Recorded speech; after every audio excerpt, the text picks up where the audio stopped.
আজ আমার সাথে খুবই একটা দুর্ভাগ্যজনক ঘটনা ঘটে। মা আজকে বাড়িতে ডিনারে চিকেন কষা আর ভাত বানিয়েছিল, কিন্তু আমিও নাছোড়বান্দা। এই একঘেয়ে চিকেন কষা খেয়ে আমি একদম বোর হয়ে গেছিলাম। তাই আমি মাকে জানাই যে আমি আজকে বাইরে থেকে অর্ডার করে খাবো। সেই মতো আমি 10টা 20 নাগাদ রং দে বাসন্তী ধাবা থেকে 1 প্লেট চিকেন চিজ কাবাব আর একটা রুমালি রুটি অর্ডার করি। ডেলিভারিটা আসার কথা ছিল 10টা 45 নাগাদ।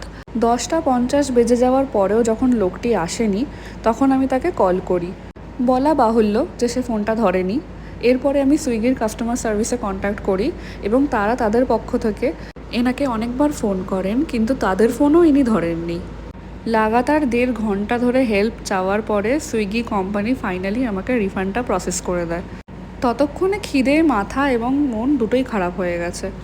অগত্যা রান্নাঘরে গিয়ে যখন ভাত বাড়ছি নিজের জন্য, তখন মাথায় আসলো যে একটুখানি ভাত ভাজা করে নিই। তারপরে ভাত ভাজার সাথে 1 পিস চিকেন কষা নিলাম আর খাওয়া শুরু করলাম। আহা হা হা, খিদে পেটে একদম অমৃতের মতন লাগছিল।